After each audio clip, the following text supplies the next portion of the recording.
I'd like to share some thoughts today about gratitude and desire, and these might seem like relatively random properties, but I promise you that they actually have an incredibly important place in your life, especially if you are a parent. Now, the lessons that we're going to go over today, they're actually incredibly valuable for all people, but I will be focusing on the perspective of parents. There are terrible unforeseen consequences coming your way because you don't live these principles, these properties. And I'm going to give you an illustration of what those consequences are and also give you some practical advice for how you can address those things now in your life. Now, here's the key idea that you have to understand. Gratitude and desire, they come from value. They come from value. And gratitude and desire are massively important for basically everything good in life. So if there's a deficiency in those two qualities, it will absolutely affect everything good in life. So if you care about yourself or other people, which hopefully at least one of those things is true, this will be important to you.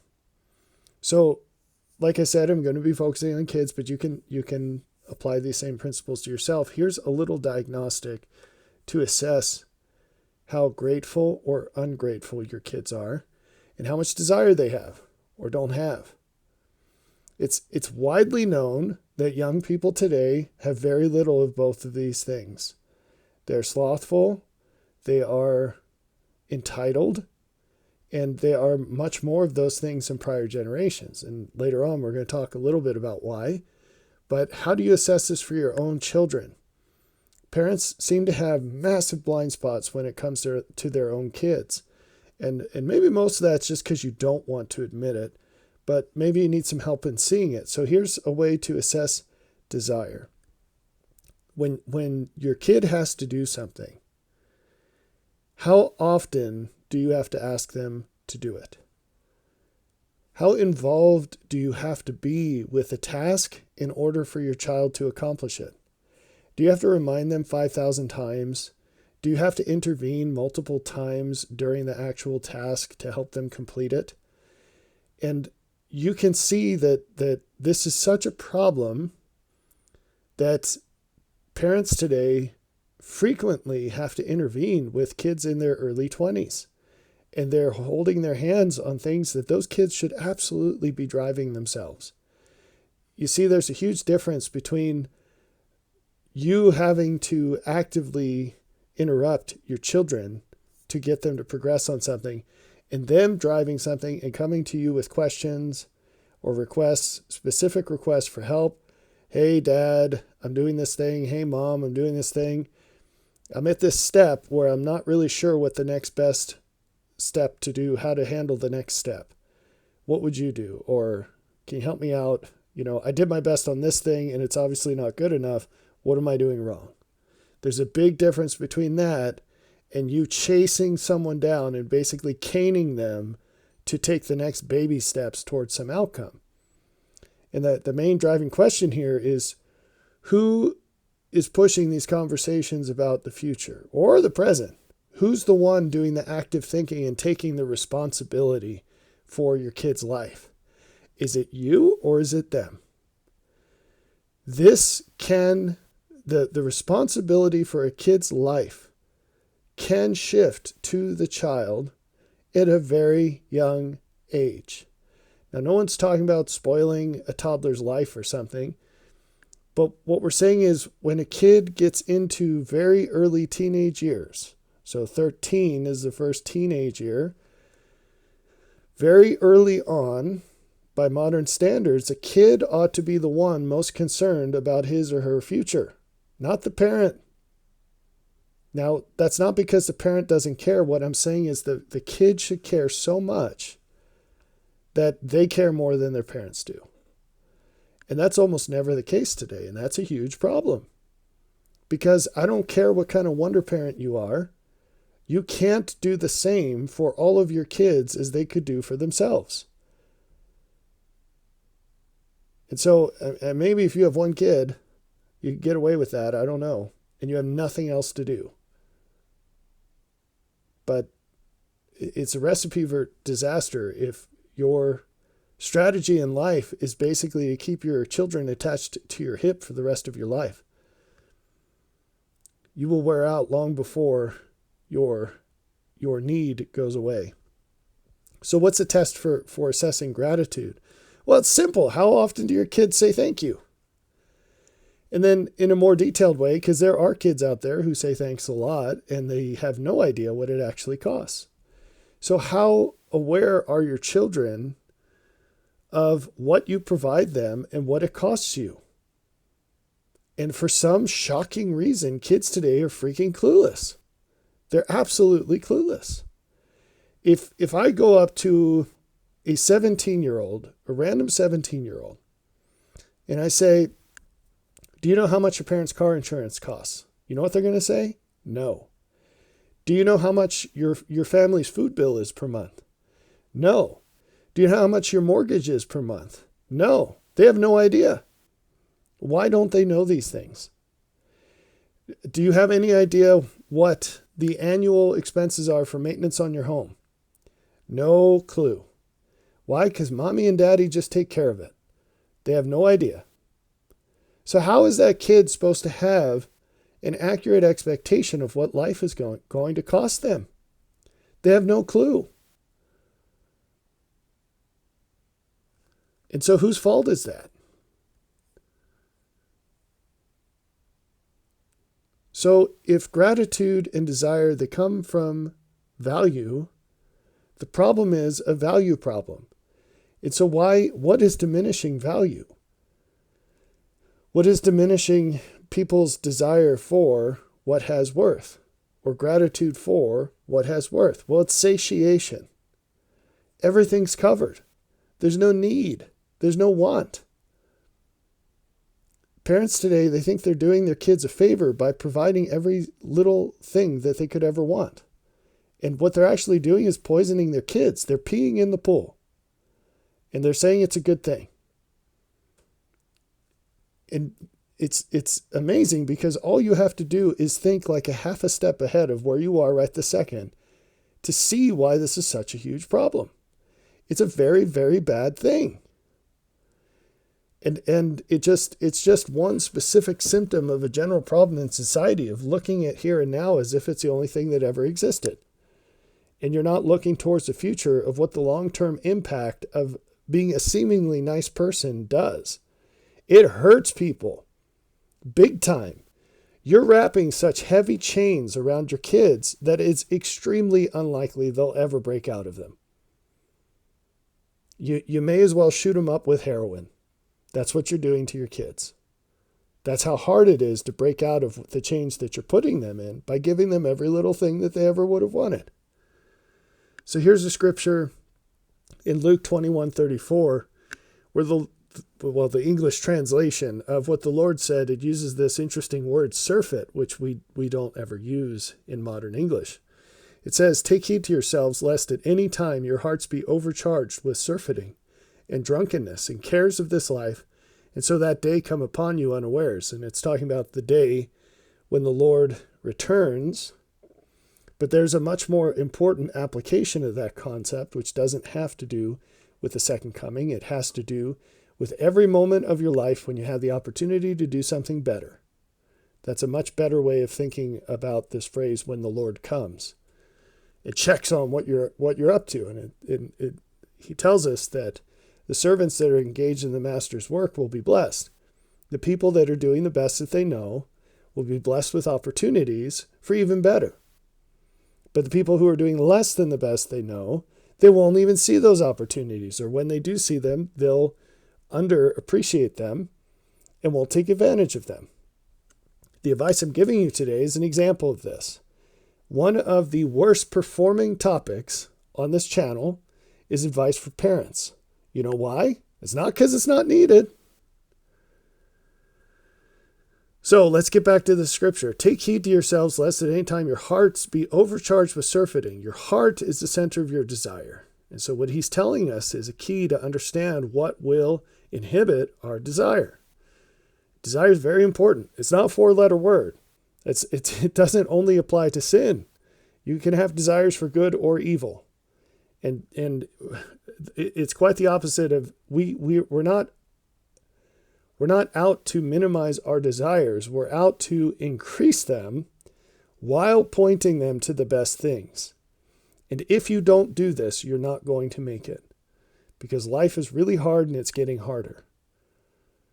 So, surfeiting, a good way of understanding what this means is it's stuffing yourself to the point so far beyond satiation that you're almost disgusted by anything more.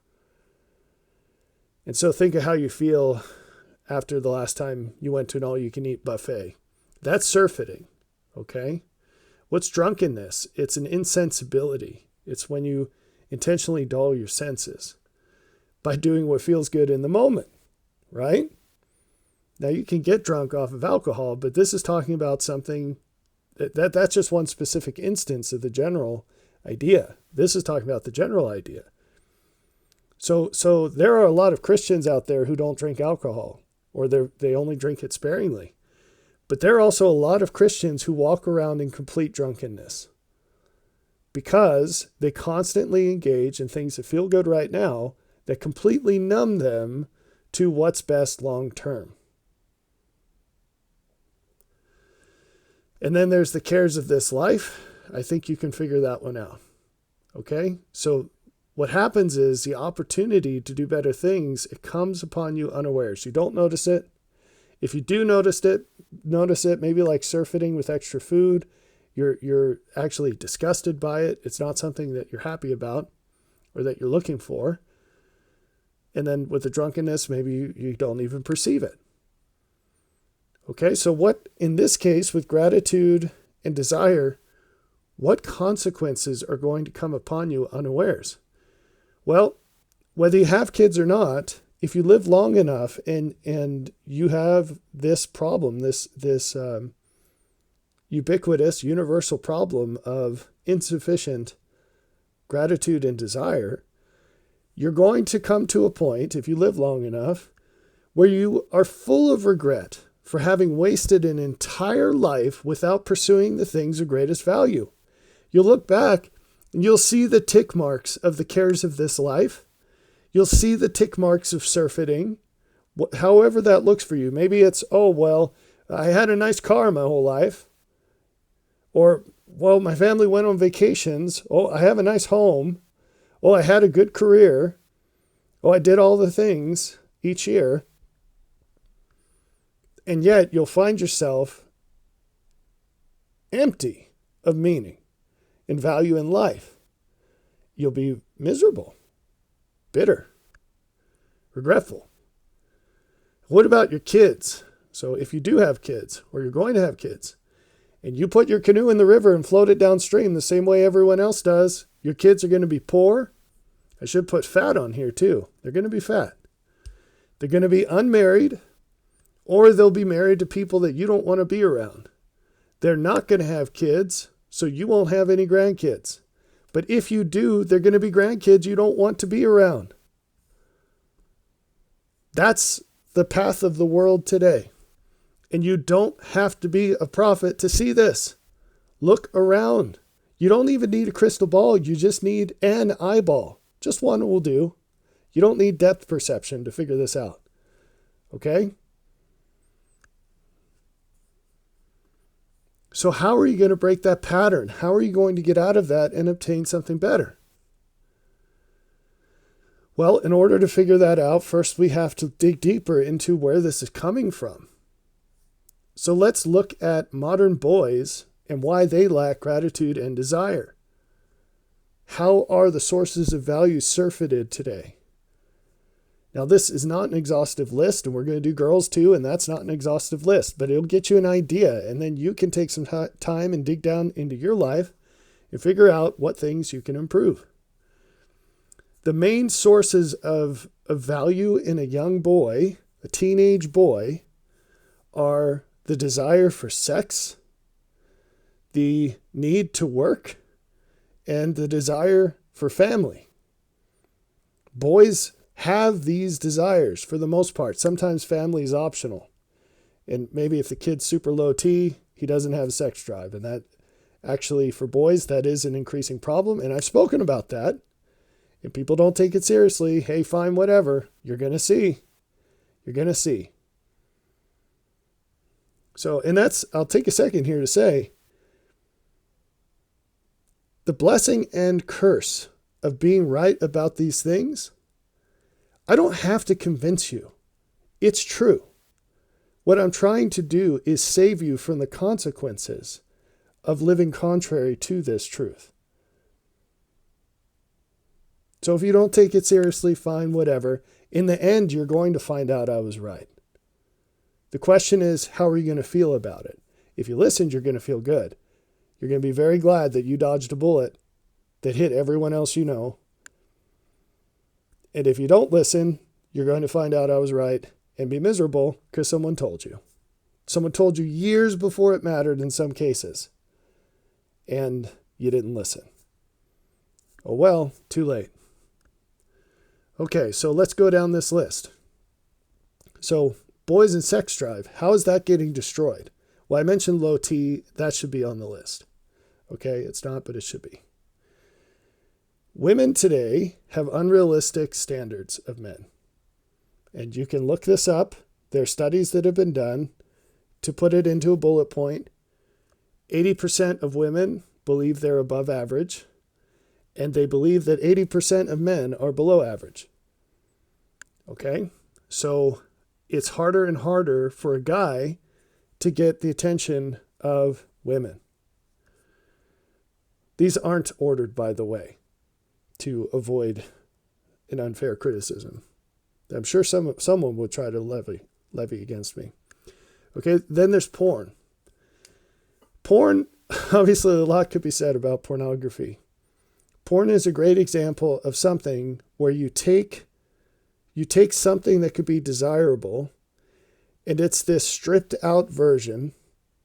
It's not the real thing. It's a stripped out synthetic version. And you front load all the best parts about it. And then you make it really hard to get out, because in order to get out of that, you have to go through a trough. So you provide this synthetic peak, and then people have to crawl through a trough to get out of it. And they have to face some really hard truths. And it's like this for porn. It's like this for alcohol. It's like this for antidepressants. It's like this for stimulants, including caffeine, folks. Okay? I'm not saying people shouldn't do that ever. Everything that God has provided is a tool, and some things have a time and place. But don't fool yourself and know what's actually going on. It's very important.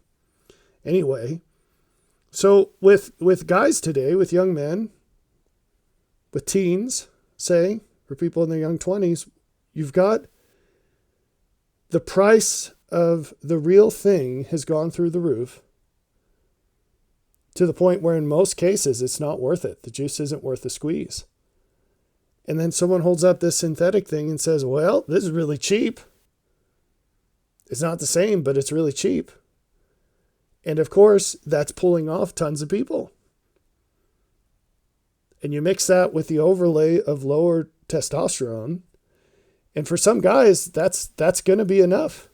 And that's it. They're unplugged from sexual desire because it's taken care of. And that won't be a tool to help them see the value and hopefully eventually learn the value of family, the real thing, right? And then you've also got, I mentioned how the price is going up, but young men are increasingly aware of this thanks to the internet. You can look up the statistics on sexless marriages. And we're going to get to family. You can look up the statistics on divorce rates and who's causing them.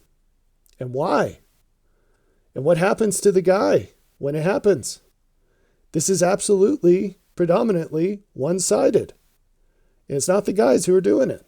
And I know a lot of women get upset about this, particularly women who are in bad situations, which that happens, folks. It absolutely happens. I know a couple of those situations myself. But this is a predominantly female-driven problem. And guys know this. And they're young men are learning this. And they're looking at this and they're saying, well, I mean, I'm not a statistical genius, but there's no reason to do this. It would be foolish. Statistically speaking, it would be foolish.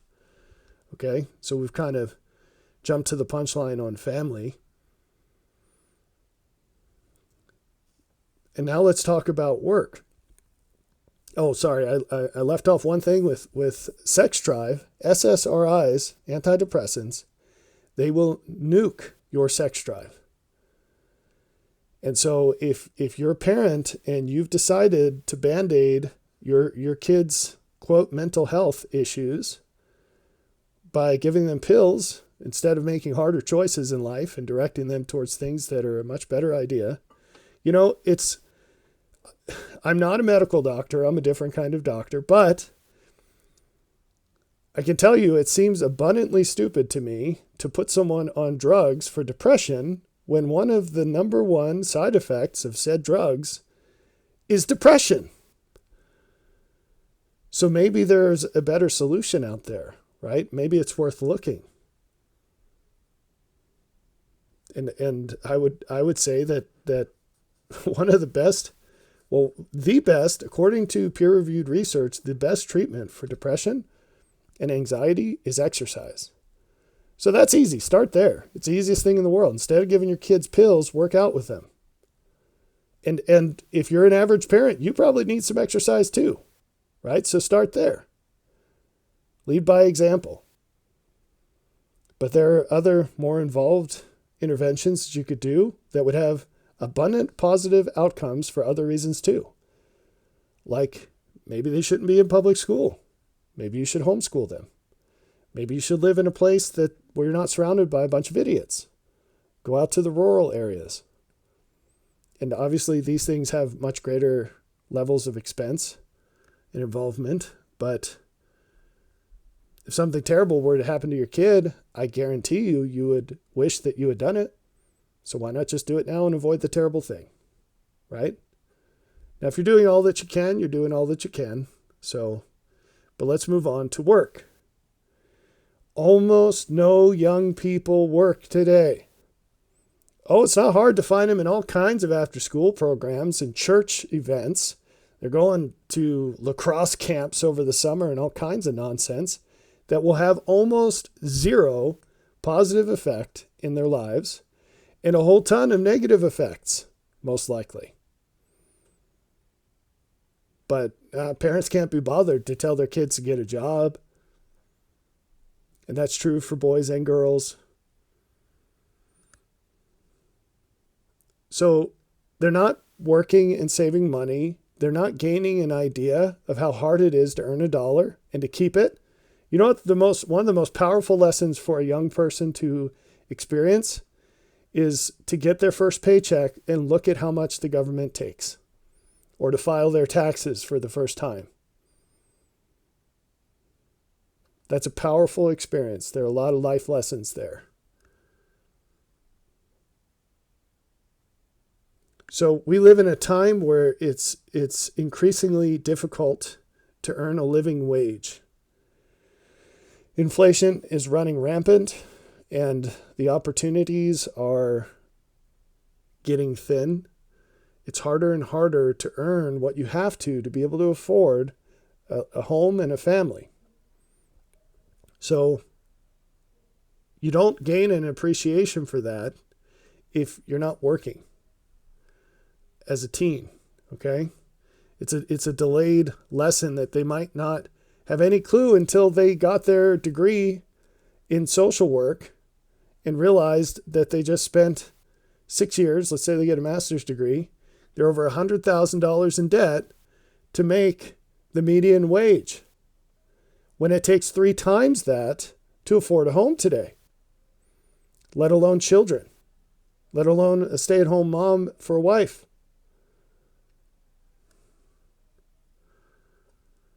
So what causes this ignorance of what things cost? Well, it's parents. Again, look in the mirror. It's parents who buy them everything.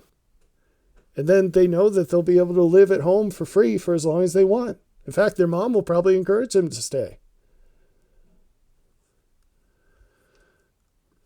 What about the girls? Well, a lot of this is overlapping, including porn. And that's something that people don't talk about today.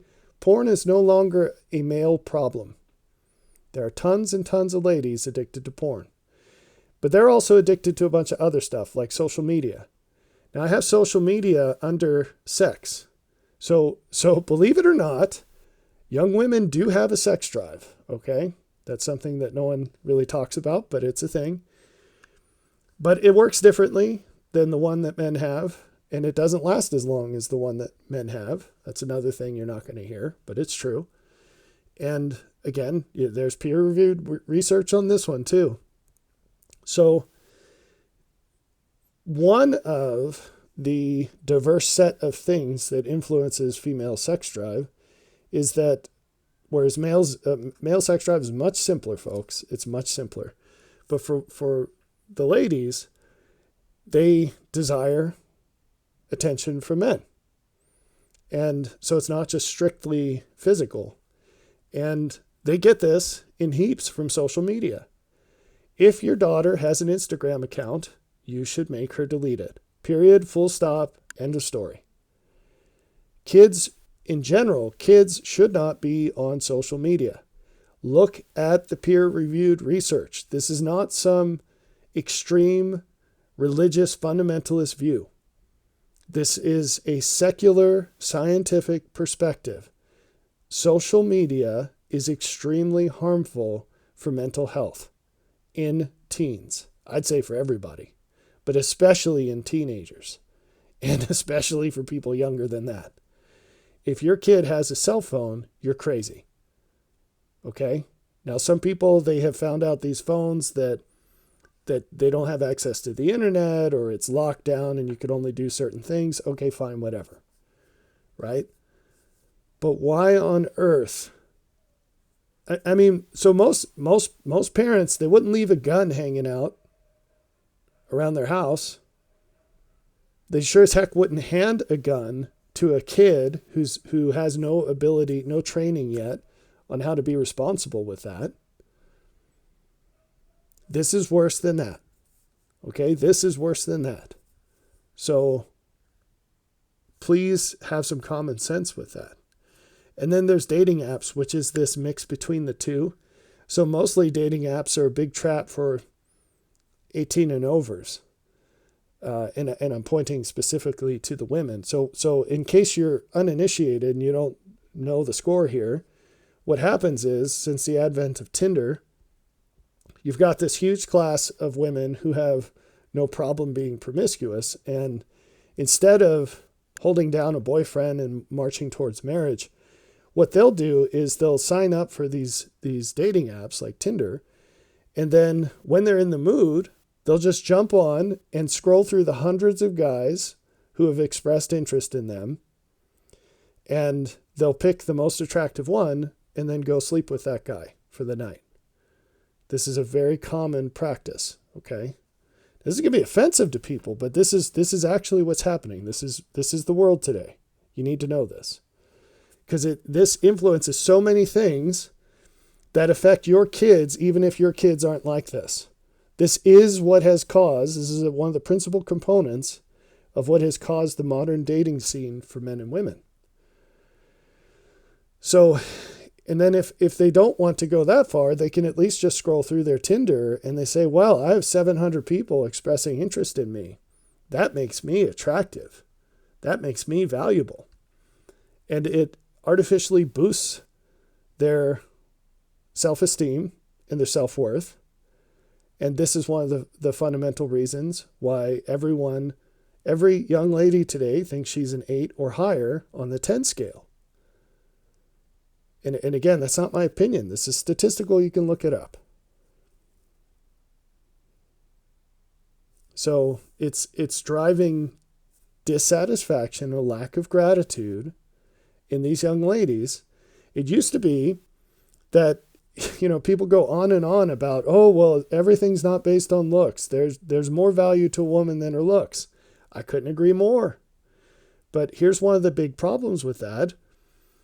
As recently as 20 years ago, it was well known, if you're a guy and dating people, been dating ladies, that if you wanted, you could find a girl that wasn't all that good looking. And it was that much more likely that she would have developed the deeper character qualities because she had to in order for people to like her. Whereas a more attractive lady wouldn't have that pressure. Doesn't mean that she wouldn't develop them, but if she did, she wouldn't be doing it because she had to. That's gone. That's gone today. And it's no less likely that a woman who's not particularly attractive will be conceited and ungrateful than a woman who is. That's the situation today, and it's fundamentally from dating apps. It's skewed the entire social credit score, if you want to think about it that way, to misuse that phrase. And then more young ladies than ever are on antidepressants. And this is a much bigger problem than it is with the men, but it is the same problem. Okay, so what about work? Well, we already talked about that with guys, and it's pretty much the same for ladies, except statistically, parents will pay their daughters' bills more and for longer than their sons. And so how's that for equality? Okay, and then there's family. So there's enormous social pressure for young ladies to postpone family, postpone marriage, postpone kids, and to go to college instead and then start working a career, and then they can start being serious about finding a husband. And maybe they'll have kids later at some point in life. You can look at the charts of the age of the first baby. You can look at the charts of the age of marriage and see this is a very strong trend. And it's already, the age of the first baby has pushed to the latest that could possibly be, basically.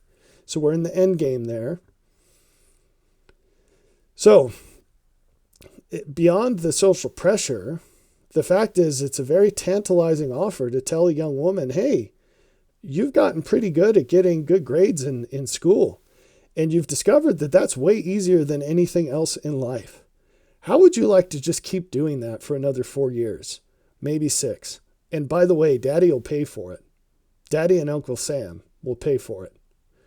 How does that sound?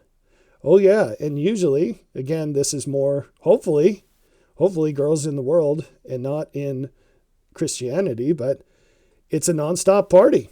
And you can just sample all the guys. And say, yeah, sign me up. That sounds awesome. Yep. But almost without fail, if you fast forward a few years into the quote career that these ladies have, I put it in air quotes because almost none of them get degrees that are worth having or that are actually necessary for a job. And therefore they get pretty menial jobs that don't pay anything more than what they could have earned without going to college in the first place. But fast forward a few years while they're in their quote career, and guess what? Almost to the person, they're disillusioned and they're full of regret. And they have this vacuum of meaning in their lives. And they wish there was some way out and something else they could do. But there aren't really any other options at that point. It's amazing. You can look at the statistics. Like, let's set aside the menial jobs. Let's go best case. Women love these professional jobs that have clout. Doctors, lawyers, professors.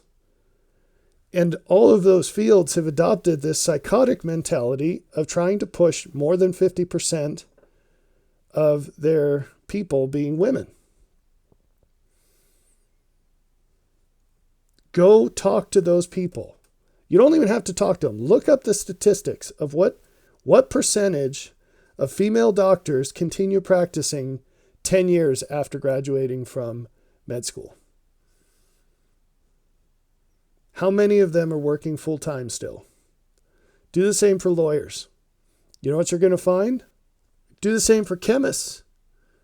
Do the same for professors. Professors are probably actually hanging around because they don't do much. And it's a wonderful, quote, work-life balance, which is code for they can slack off big time on their jobs and have their male counterparts have to pick up the slack.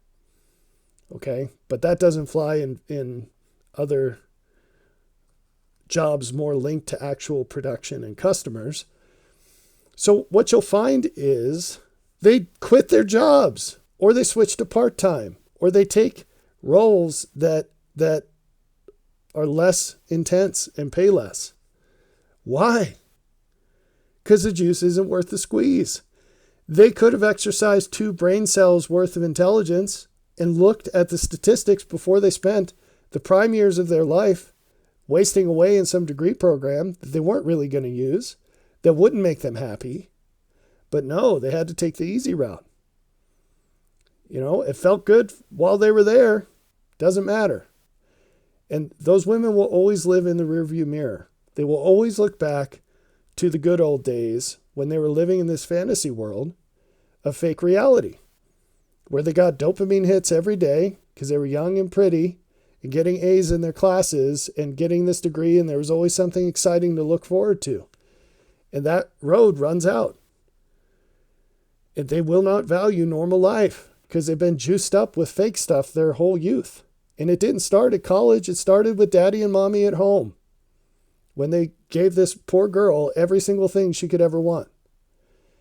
And if you look at, well, what's the next exciting thing? There's only so many times you can go backpacking in Europe. Okay? There's only so many times you can go on a beach vacation. There's only so many prestigious degrees you can earn. And then what? And then there's a vacuum of meaning and regret and misery. All right. So, in general, what happens when the cost of meaning in life exceeds the desire for it? Well, people won't have meaning. You don't have to have a PhD to figure this out. They won't have joy. And they'll be susceptible to terrible ideas that hurt everybody. Okay? These are social ideas. These are systems of government. These are ways of raising families. And they hurt everybody. It turns out that the ability to endure hard things comes from meaning. And if you lack meaning, you're in for a very, very miserable life. As things get more difficult, more costly, you are ill prepared. And you will be swept away. You'll be overcome by misery. But you could have joy instead. But joy comes from value. And if your sense of value is completely screwed up, you're not going to be able to seek and lay hold of those things. Because it's not something that you can do starting at the age of 42 or 53. It's too late. You have to start young. And so whose responsibility is this to inculcate these ideas into kids? It's parents' responsibility. And they're doing a horrifically bad job.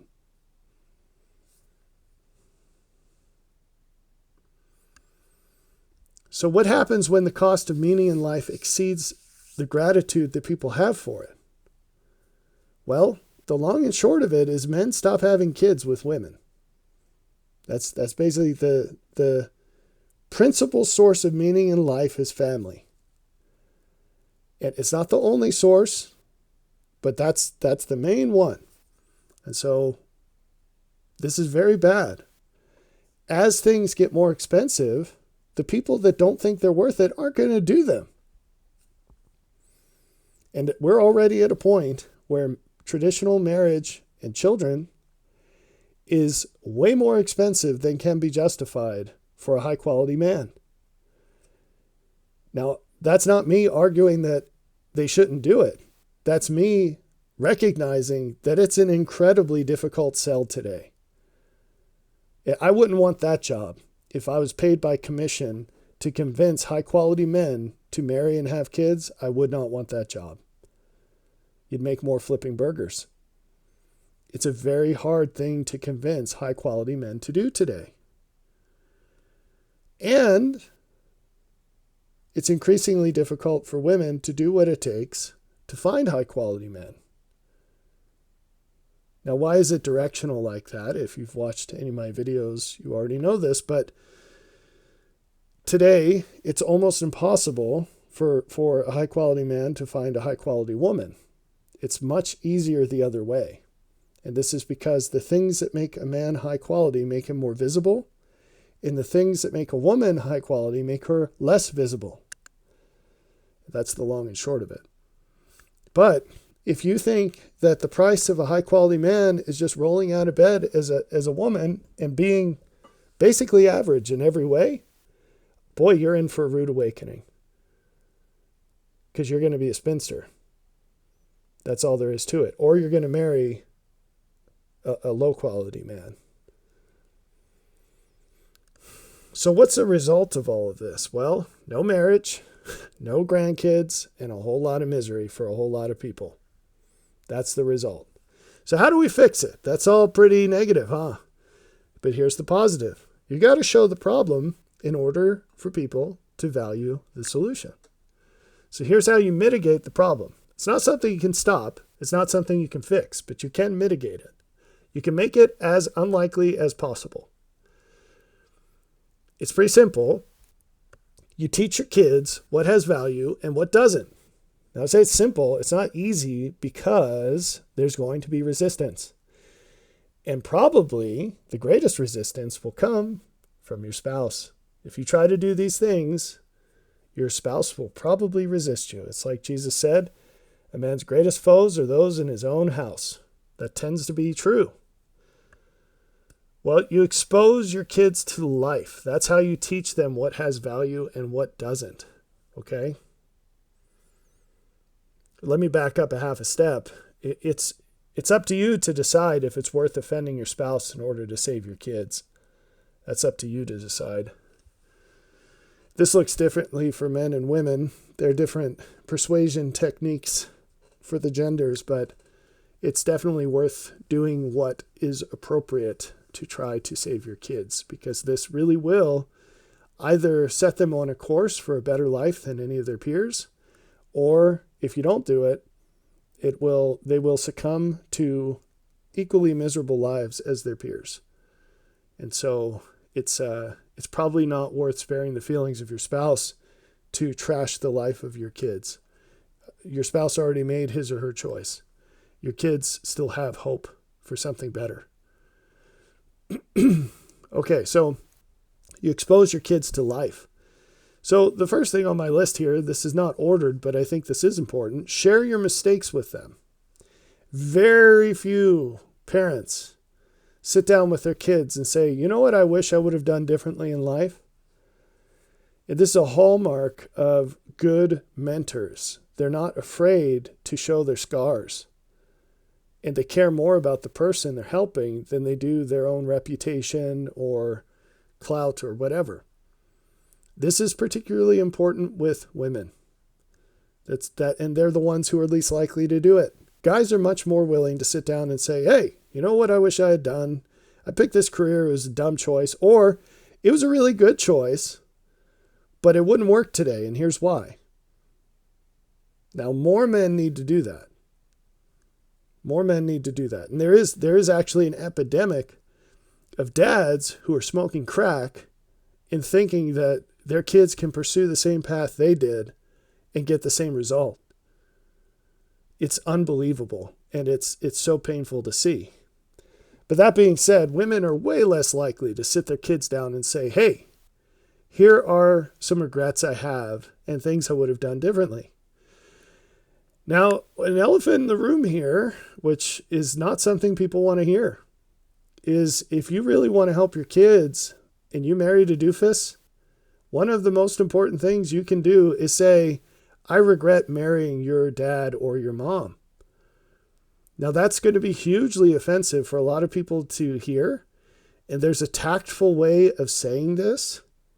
And you better check your math before you say it, because there are a lot of people who would say this, particularly women, who are actually guilty of ingratitude, which we'll get to it's the last bullet on this slide, who have this delightful life that their husband has financed.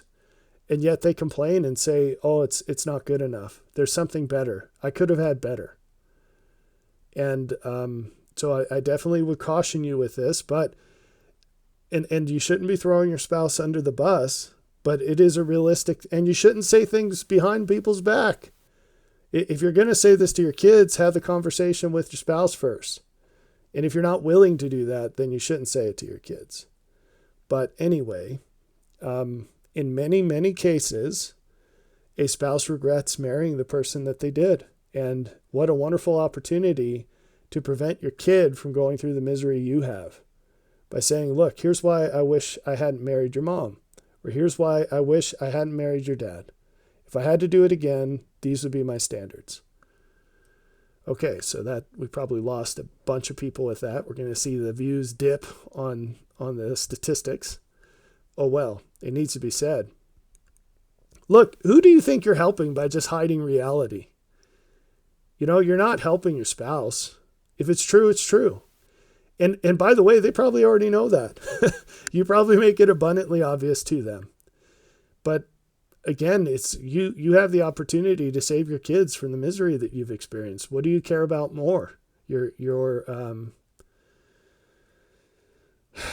facade of being nicer than you actually are to your spouse, or because you do feel that way. If you feel that way, why shouldn't you say it? Okay, so here's the rest of this. So share your mistakes that probably consist of career or something. I wish I hadn't gone to college. I wish I hadn't gone on a mission, an ecclesiastical mission. It was a waste of time. There are better ways of preaching the gospel, whatever the case may be.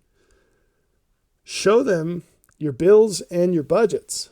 We already kind of talked about that, but kids ought to know how much you make, how hard it is to make that much, what do other people make, and what do things cost. You can involve them in the financial decisions of your family. It's not like they'll have final say, but I sat my family down once years ago and I said, we have to repaint the outside of our house. It's overdue. We got a quote for $10,000 from a painter. We can do this ourselves. It's going to be hard because you guys are going to have to learn to paint. But we could do this ourselves for about $2,000. It's going to take a lot of time, but then we could go on a vacation and still save money. And they all agreed that that was a good idea. And we would have done it even if they didn't. But they saw the decision-making process and they thought it was a good idea. Here's a big one, and it's going to be probably even more unpopular than throwing your spouse under the bus. Stop buying things for your kids. Now, I'm not saying don't give them gifts, but trim your budgets for that. There's a dollar amount. It's up for you to figure out what it is, but there's a dollar amount above which you're not helping them. You're actually hurting them. So parents should not be giving their kids a better life than they'll ever be able to give themselves. You're just setting them up for disaster, especially with daughters. It is hard to find a young lady today whose dad is not giving them a life their future husband will never be able to afford. You should think about that. Because what you're doing to milk out a little extra gratitude or attention from your daughter, this is the devouring father archetype. Maybe you've got a frigid wife and you're dumping presents on your daughter so that you can get some affection out of her. Not in an inappropriate way. We're not going there, but guys do this all the time. I see dads doing this.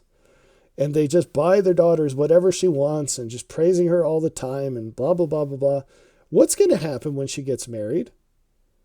The rest of her life, she's going to be thinking, oh, I wish I had married someone like my dad. My dad was so good. He's such a good man. My husband's a piece of junk. Oh, we're so poor. I can't afford this, that, whatever. My bedroom growing up was nicer than my house now. Why would you do that to your daughter? Why would you do that to her husband? This poor guy, he's signed up for the rest of his life, and you've chained him to a monster. Don't do that. So minimize your gift budgets. Make holidays, birthdays, Christmas, make it about time and about service and love, not presents. So it's bigger than just birthdays and holidays and things. Stop buying your kids stuff. Don't subsidize things. You as their parents, you have the responsibility to provide them with food, clothing, shelter, and medical. But you don't have any responsibility to go beyond that. And again, there's a line, and you step over the line, you're hurting them, not helping them. You're hurting them when you give them a cell phone. You're hurting them when you give them a car and you pay for their insurance. You're hurting them when you do all these things that they are going to have to pay for as adults. And you pay for them now. Because what are you teaching them? You're stripping them from the value of those things.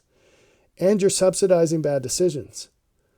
If someone has to start working their first jobs at McDonald's or Wendy's or fast food, we'll just say fast food,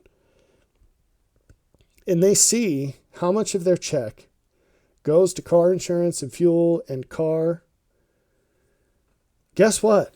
They're not going to have illusions in their head about getting some degree in basket weaving. They're not going to think McDonald's is a career. Why? Because they're going to know that they can't afford the basics with that, let alone a family. It's an incredibly powerful lesson. Now you can tell them that, but very few kids are going to listen. They need to experience it. And then when they become adults, you no longer have any responsibility to provide them with food, clothing, and shelter. Now, if they're hard up and in a bad way, it's a different story. But now you're helping the poor. You're not subsidizing your kid. You see the difference? If you pay for things, they're going to have less value in working for them themselves. That's all there is to it. And I include with this college. I don't know at what point, I think must have been in the early 2000s or the late 90s, it just became an assumption that parents were going to pay for tuition for their kids. It's not a good idea. Don't do it. Again, you're subsidizing bad decisions. Kids for whom their parents pay their tuition,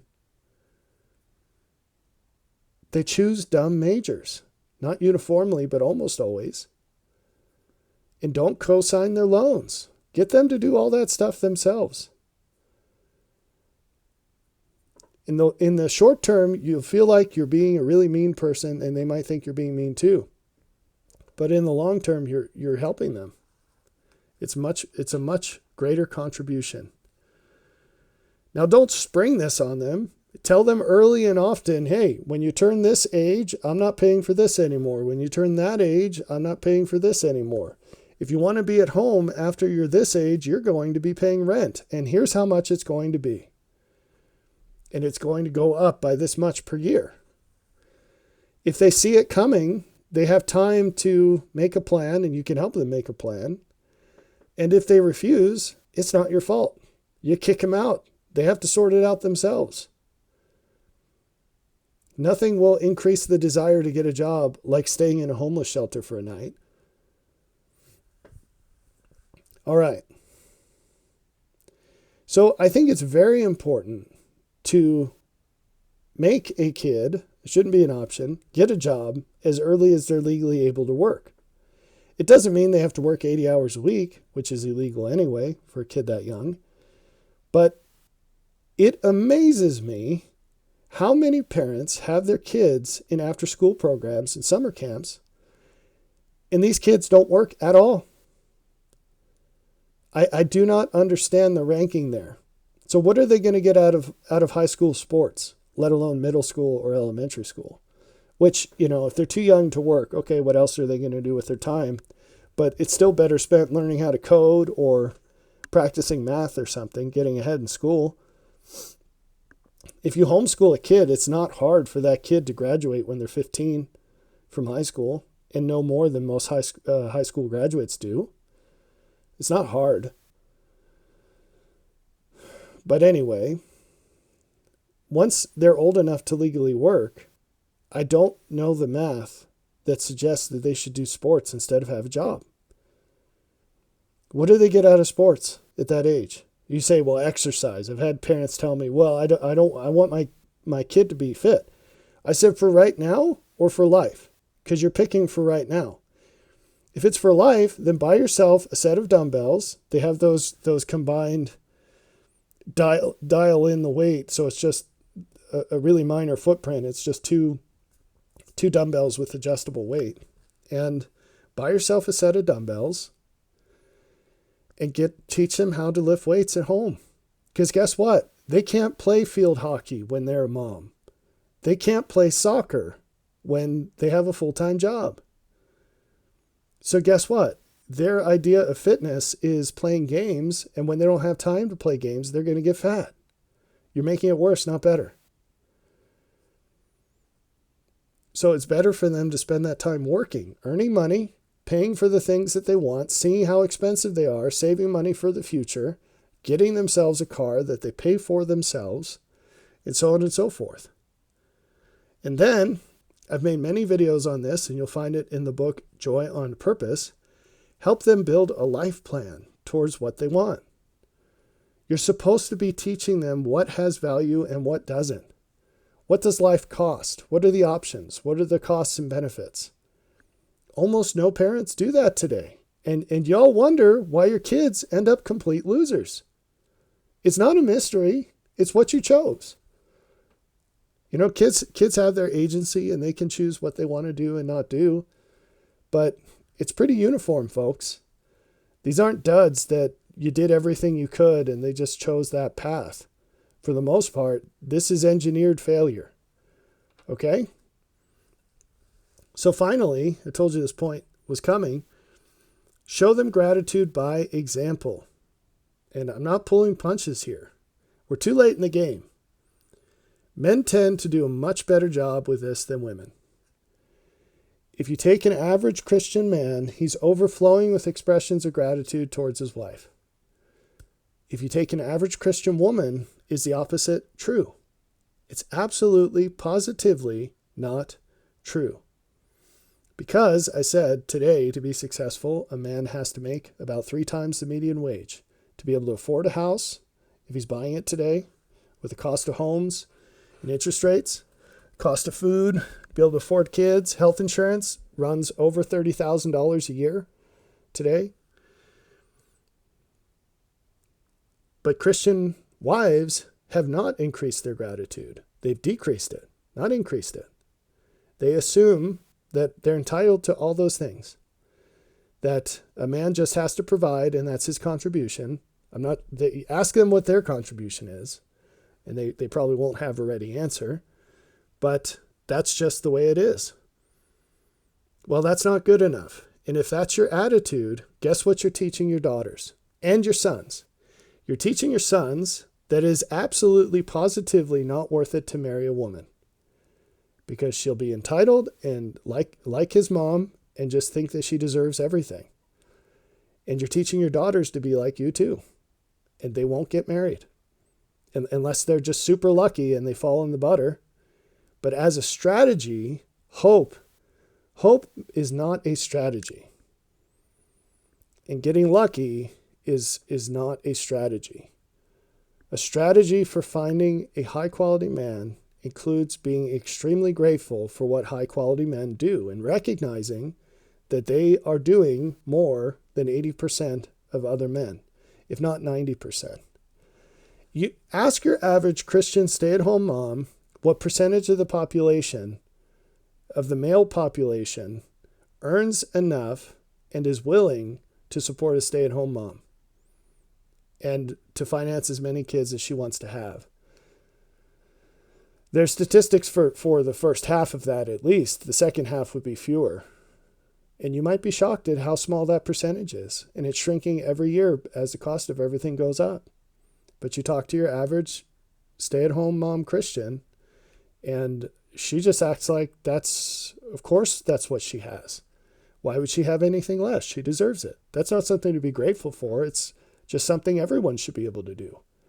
And that disconnect, now we didn't mention this, but I had on the slide that the lack of gratitude and desire, it perpetuates really bad ideas that hurt a lot of people. One of these ideas is feminism. And it's amazing because this is very related to communism, not to go on a tangent here, but to tie it into what we're talking about.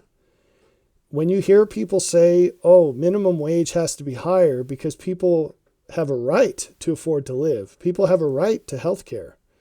when you hear people crying for rights, quote unquote, that require someone else to pay for them against their will, that's a red flag. And that very attitude is the same attitude that causes ladies whose husbands make enough for them to have as many kids as they want, or make enough for them to stay at home with those kids, and just kind of assume that they deserve that. That's the same attitude. That's the we have a right to high minimum wage. We have a right to health care. No, you don't.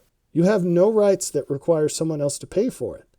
Someone else is choosing to give you more than you deserve, a lot more than you deserve. How do you respond to that?